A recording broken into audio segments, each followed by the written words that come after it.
Praise the lord. అందరూ బాగున్నారండి? ఈ ఒక్క చిన్న విషయం గురించి ఒక్క చిన్న మాట విని పరిశీలన చేసుకొని అప్పుడు పడుకోండి. పడుకునే ముందు అదేంటంటే, గడిచిన ఉదయం లేచిన దగ్గర నుంచి రాత్రి పడుకునే వరకు మనం చేసిన ప్రతి పనిలో ఏదైనా విషయంలో మనం వాక్యం నుండి తప్పిపోయామా? ఏదైనా విషయంలో మనం ఎవరినన్నా మన మాటలతో కానీ ప్రవర్తనతో కానీ బాధ పెట్టామా? అది బయట వాళ్ళు కాదండి, బయట వాళ్లే కాదు, ఇంట్లో వాళ్ళు మెయిన్ ఇంపార్టెంట్. అసలు కుటుంబంలోనే మనం సమాధానంగా ఉండము. నేను చాలా కుటుంబాలు చూశాను. మళ్ళీ విశ్వాసులే, ప్రార్థనా పరులే, ఉపవాస ప్రార్థనలు చేసేవాళ్లే, దేవుని ప్రేమ తెలుసుకున్న వాళ్ళు, రక్షణ పొందిన వాళ్ళు, బాప్తిసం తీసుకున్న వాళ్లే. కానీ ఇంట్లో వాళ్ళతో గొడవ పడితే మరలా వాళ్ళను క్షమాపణ అడగడానికి వాళ్ళకి మనసు ఒప్పుకోలేదంట. వారం రోజులు సిస్టర్, నేను మా అమ్మతో మాట్లాడలేదు, నాకు మాట్లాడాలనిపించలేదు అని చెప్పారు. అంత కఠినంగా ఎలా ఉండగలుగుతామండి? అది దేవుని మనసే అంటారా? అందుకే ఇంట్లో వాళ్ళతోనే మొదట మనం సమాధానంగా ఉండాలి. ఆ తర్వాత ఆటోమేటిక్గా బయట వాళ్ళతో సమాధానము, ప్రేమ, వాళ్ళతో కలిసిపోవడం మనకు అలవాటైంది. అసలు ఇంట్లో వాళ్ళతో అంత కఠినంగా ఎలా ఉంటారు? అది దేవుని మనసు కాదు అని గుర్తు పెట్టుకోండి. గడిచిన ఉదయం నుంచి లేచిన దగ్గర నుంచి పడుకునే ఇప్పటి వరకు ఈ రోజు గడిచిన ఈ దినంలో ఏదైనా విషయంలో నేను తప్పిపోయానా? ఏదైనా విషయంలో నా తండ్రి మనసు గాయపడేలా ప్రవర్తించానా?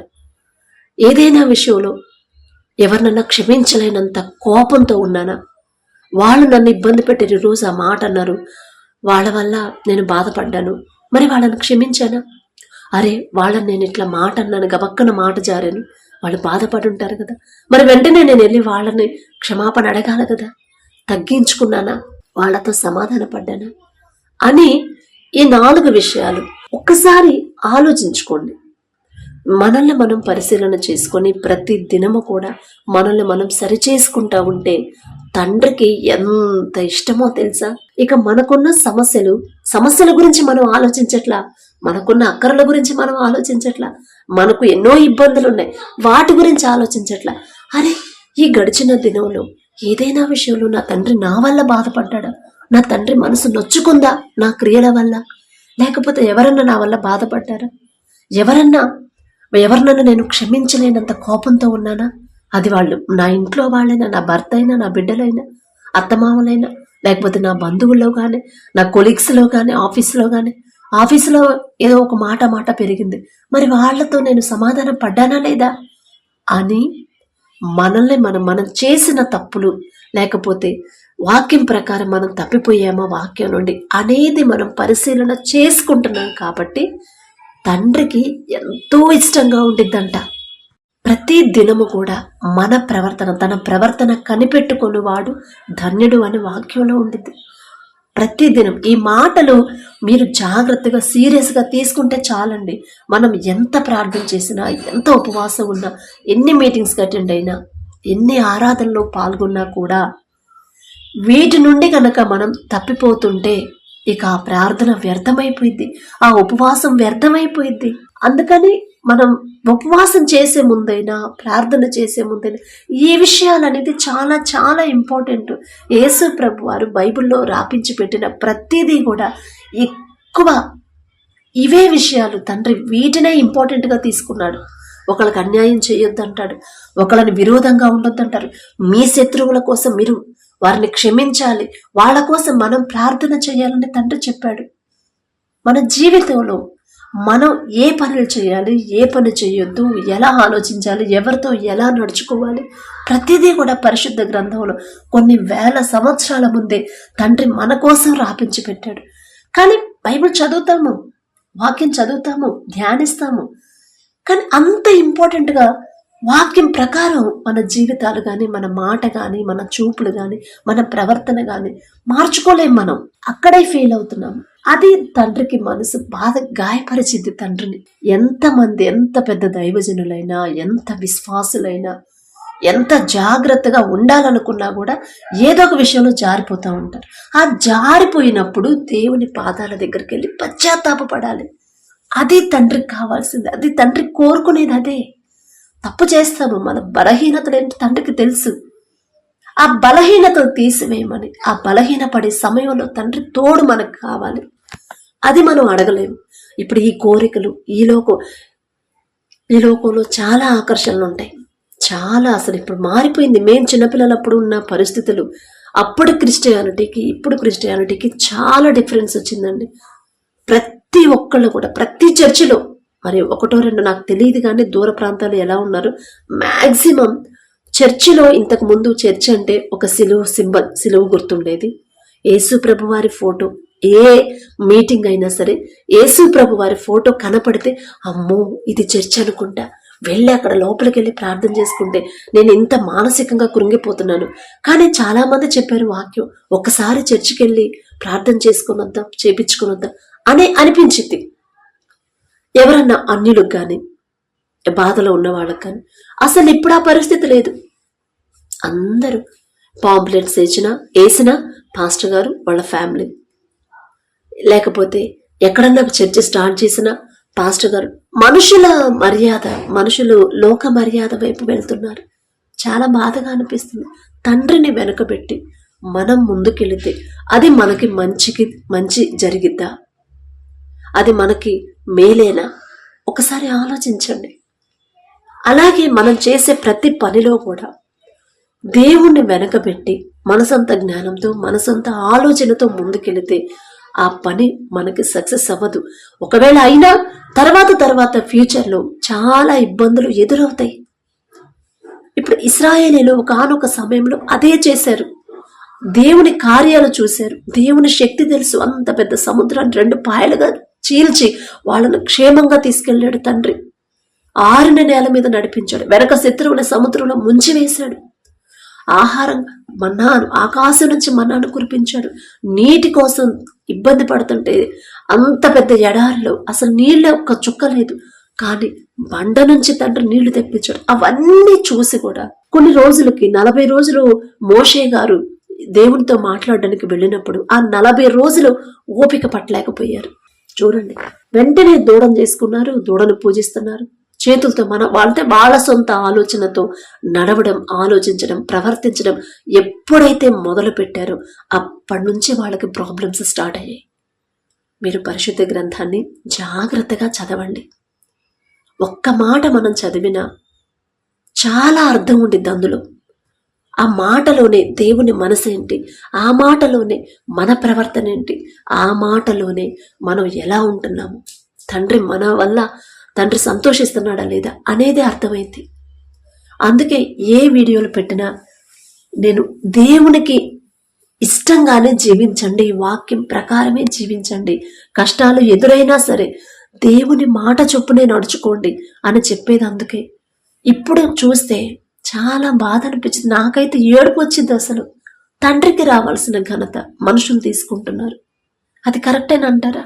అద్భుత కార్యాలు చేసేది తండ్రి, స్వస్థత ఇచ్చేది తండ్రి, ఆశీర్వాదం ఇచ్చేది తండ్రి, మన పిల్లలకి మంచి జ్ఞానం ఇచ్చేది తండ్రి, ఒక మంచి ఉద్యోగం తండ్రి చూపించేది తండ్రి, బిడ్డల వివాహం జరగాలన్న మంచి సంబంధం తండ్రి జతపరిస్తేనే బిడ్డలు సంతోషంగా ఉంటారనే మనకు తెలుసు. ప్రతి విషయం మనం ఎక్కడో దరిద్రతలో ఉన్నాం. ఎందుకంటే మా పరిస్థితి మాకు తెలుసు. మేము పిల్లలుగా ఉన్నప్పుడు మా కుటుంబ పరిస్థితి ఎలా ఉంది, ఇప్పటికి ఎలా ఉంది. ఎక్కడో పూరి గుడిసెలో అందరూ అవమానకరంగా, చులకనగా, తక్కువ చేసి మాట్లాడారు. అలాంటి వాళ్ళ మధ్య మమ్మల్ని ఎంతగా హెచ్చించాడంటే, ఎంతగా ఆశీర్వదించాడంటే, అలాంటి తండ్రిని వదిలిపెట్టి మన సొంత ఆలోచనతో ఇప్పుడు ఇశ్రాయేలీలు చేసిన ఆ తప్పే మనం కూడా చేస్తున్నాము. వారి గురించి మాట్లాడే అర్హత మనకు లేదు. కానీ పరిశుద్ధ గ్రంథంలో తండ్రి రాపించి పెట్టాడు అంటే, అమ్మా ఇదిగో వాళ్ళు నా కోపం తెప్పించారు, నా మనసు, అసలు తండ్రి మనసు ఎంత గాయపడిందో కదా. నరుని చేసినందుకు తండ్రి మనసు నొచ్చుకుందంట. తండ్రి మనసు నొచ్చుకొని తండ్రిని బాధ పెట్టి మనం కానీ, మన బిడ్డలు కానీ, మన కుటుంబం కానీ సంతోషంగా, ఆశీర్వాదకరంగా, క్షేమంగా ఉండగలమా? ఒకసారి మీరు ఆలోచించండి. వాక్యానికి విరుద్ధంగా మనం ఒక్క మాట మాట్లాడినా తండ్రి మనసు గాయపడింది. ఎవరినన్నా క్షమించలేనంత కోపంతో మనం ఉంటే తండ్రి మనసు గాయపడింది. నా మాట వినట్లేదు అని తండ్రి మనసు నొచ్చుకుందంటే ఇవే సమస్యలు ఇక మనకి ఒకదాని వెంట ఒకదండి. ఇశ్రాయేలీయులకి ఎలాగైతే సమస్యలు తెగుళ్ళు మొదలయ్యాయో అలా మొదలవుతాయి మన కుటుంబాల్లో కూడా. అది ఆలోచించుకోవట్లేదు మనం. ఏ చర్చిలో చూసినా, ఎక్కడ మీటింగ్స్లో చూసినా మనుషులనే ఆరాధిస్తున్నారు, మనుషులను వెంబడిస్తున్నారు. అది కరెక్ట్ కాదండి. వాళ్ళ మీద నాకు ద్వేషం లేదు, వాళ్ళ మీద కోపం లేదు, చెప్తున్నాను అది కరెక్ట్ కాదు అని చెప్తున్నాను. అది తండ్రి ఇచ్చిన ఆలోచన, నా సొంత ఆలోచన కాదు. తండ్రి ముందుండాలి. ఒక చర్చిలో సిలువ గుర్తులు కూడా ఉన్నట్లా ఇప్పుడు. అంటే సిలువని మనం పూజించకూడదు కదా అంటారేమో. పూజించొద్దు. అది అసలు చర్చని అన్యులకైనా ఎవరికైనా ఎలా తెలిసింది? అదే కదా సిలువ త్యాగం అంటారు. మరి అదే కదా గుర్తు. ఆ సిలువ చూస్తే తండ్రి మన కోసం ఆయన ప్రాణం అర్పించాడు. అది మన గుర్తు రావాలా. అసలు నేనే పాటిదాన్ని, నేనే పాటివాడిని, తండ్రి నా కోసం మరణించాడు అనేది ఆ సంఘటన మనకు గుర్తొచ్చి మనకు తగ్గింపు వచ్చిద్దని. ఏ పాంప్లెట్ అయినా, ఎక్కడ ఫ్లెక్సీలు పెట్టినా, హోర్డింగ్లు పెట్టినా అసలు యేసు ప్రభు వారు లేరు. అసలు అక్కడ దేవుణ్ణి పక్కన పెట్టి, దేవుణ్ణి తీసేసి తండ్రిని యేసయ్యని పక్కన పెట్టేసి మనం ముందుకెళితే అది మనకైనా, మన కుటుంబానికైనా, మన సంఘాలకైనా, విశ్వాసులకైనా క్షేమకరంగా ఉండిద్దా? ఆలోచించండి. నాకైతే కరెక్ట్ కాదనిపించింది. తండ్రి మనసు గాయపడుతుంది. నాకు చాలా బాధ అనిపించింది. ఎక్కడ చర్చికి వెళ్ళినా సరే పాస్టర్ గారు, ఇద్దరు భార్యాభర్తలు, వాళ్ళ పిల్లలు, మనుషులు ఎందుకు లోకానికి కనపడాలి? మన దేవుడు కదా మన లోకానికి కనిపించాల్సింది. ఈ విషయాలు గమనించుకోండి. అంటే నేను ఆ విషయం చెప్దాం అనుకున్నాను. ప్రతి గడిచిన ఈ దినమంతలో మనం ఎక్కడ జారిపోయాము, ఏ విషయాల్లో పడిపోయాము, ఎవరినన్నా క్షమించలేకుండా ఉన్నామా, మనం బాధ పెట్టి వాళ్ళకి సారీ చెప్పకుండా క్షమాపణ, తగ్గింపు కూడా ఉండట్లేదండి. చర్చికి వచ్చే వాళ్ళు కూడా చక్కగా మేకప్లు చేసుకుని మనం పార్టీలకు వెళ్తున్నామా, లేకపోతే పెళ్ళిళ్ళకి వెళ్తున్నామా, పేరెంటాలకు వెళ్తున్నామా? దేవుని ముందుకు వచ్చేటప్పుడు మనం ఎలా కనపడాలి దేవుని దృష్టికి? మనం పెద్ద పెద్ద బిజినెస్ మ్యాగ్నెట్ అయి ఉండొచ్చు, చక్కగా ఆస్తిపాస్తులు ఉండొచ్చు, పొలాలు, ఎకరాలు పొలాలు ఉండొచ్చు, మంచి శాలరీ సంపాదించవచ్చు, 4-5 కార్లు ఉండొచ్చు. కానీ అవన్నీ మనకి ఇచ్చింది ఎవరు? అవన్నీ మనకు అనుగ్రహించింది ఎవరు? దేవుడు. అలాంటి తండ్రి ముందుకు వచ్చేటప్పుడు అదంతా, ఆ ఆడంబరం అంతా చూస్తాడా తండ్రి? చర్చికి వచ్చేటప్పుడు కూడా చాలా మంది మేకప్లు వేసుకొని చక్కగా లూజ్ హెయిర్, ఏదో పార్టీలకు వెళ్తున్నట్టు, లేకపోతే పబ్బులకు వెళ్తున్నట్టు, లేకపోతే పేరెంటాలకు పెళ్ళిళ్ళకి వెళ్తున్నట్టు, ఫంక్షన్ హాల్స్కి వెళ్తున్నట్టు వస్తున్నారు. దేవుని మనసు గాయపడిందంటే మనకి జీవితమే ఉండదు. దేవుని తండ్రిని వెనక పెట్టి మన కుటుంబాలు జనంలోకి వెళ్ళకూడదు. అది తండ్రి ఒప్పుకోడు. అందుకే పరిశుద్ధ గ్రంథంలో మీరు చదవండి, కొత్త నిబంధనలోని చదవండి.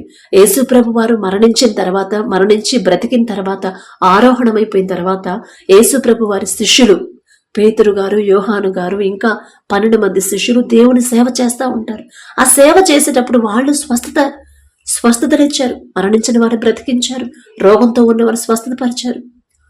వాళ్ళు ఇక జనమందరూ వచ్చేసి అమ్మో మీరు ఎంత గొప్పవారని వాళ్ళని పొగడుతుంటే అక్కడ ఉండరు వాళ్ళు. అసలు మీకు అసలు తలకాయ పనిచేస్తుందా? ఈ స్వస్థత ఇచ్చింది మేమే, కానీ అది ఎక్కడి నుంచి వచ్చింది? ఆ శక్తి ఎవరిది? దేవుడిది కదా, యేసయ్యది కదా. పౌలు గారు అయితే పారిపోతారు అసలు అక్కడ ఉండకుండా. అమ్మా ఆ ఘనత, ఆ గొప్పతనం, ఆ ఘనత మాకు కాదమ్మా, తండ్రికి రావాలి, తండ్రికి చెందాలమ్మా, మేమే పాటివారు అని తప్పించుకొని వెళ్ళిపోయారు. నిజంగా దేవుడి మీద ప్రేమ ఉంటే ఈ లోక ఘనత, మనుషులు వచ్చే ఆ ఘనత, గొప్పతనం మనం తీసుకోకూడదండి. దేవునికే చెందాలి. దేవుణ్ణి ముందు పెట్టి ఆ వెనక మనం ఉండాలి. కాబట్టి పడుకునే ముందు 4 విషయాలు మీరు పరిశీలన చేసుకొని అప్పుడు పడుకోండి. Praise the lord.